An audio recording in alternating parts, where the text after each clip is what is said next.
Channel of Vadodara. કલકત્તામાં મહિલા તબીબ પર થયેલ દુષ્કર્મના વિરોધમાં હિન્દુ સંગઠનો દ્વારા પણ વિરોધ નોંધાવવામાં આવ્યો હતો। કલકત્તામાં મહિલા તબીબ સાથે બનેલી દુર્ઘટનાએ દેશભરમાં ખળભળાટ મચાવ્યો છે। આ ઘટના સામે જેતપુરમાં પણ હિન્દુ સંગઠનો પોતાનો અવાજ ઉઠાવી રહ્યા છે।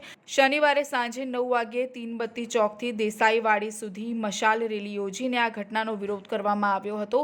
આ રેલી દ્વારા તમામ લોકોએ કલકત્તાની ઘટનાની નિંદા કરી હતી અને આવા પ્રકારની ઘટનાઓ બનતી અટકાવવા માટે સરકારને અપીલ પણ કરાઈ હતી। પશ્ચિમ બંગાળમાં મહિલા ડોક્ટર પર બળાત્કાર અને હત્યાની નિંદા કરવા માટે નરસિંહ મંદિરના મહંત કનૈયાનંદજી મહારાજના વડવણપણ હેઠળ મશાલ રેલીનું આયોજન કરવામાં આવ્યું હતું। કલકત્તાની આરજીકર મેડિકલ કોલેજ અને હોસ્પિટલમાં એક મહિલા ડોક્ટર પર ક્રૂર બળાત્કાર અને હત્યાની તાજેતરની ઘટના બની હતી।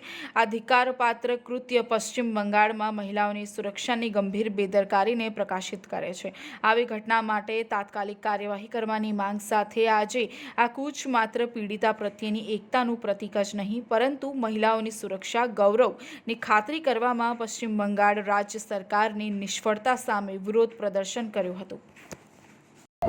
जय श्री राम। ममिता बहन के संग जो हुआ है, हम भारतीय हैं, हमारे भारतीय शास्त्रों में ऐसा है कि यत्र नार्यस्तु पूजन्ते रमन्ते तत्र देवता। ऐसे देश में ऐसे ही निर्दयी कपटी लोगों के द्वारा एक बहन पर अत्याचार हो, दुष्कर्म हो, फिर उसकी हत्या हो, हम सरकार से निवेदन करते हैं ऐसे पापियों को फांसी की सजा दें।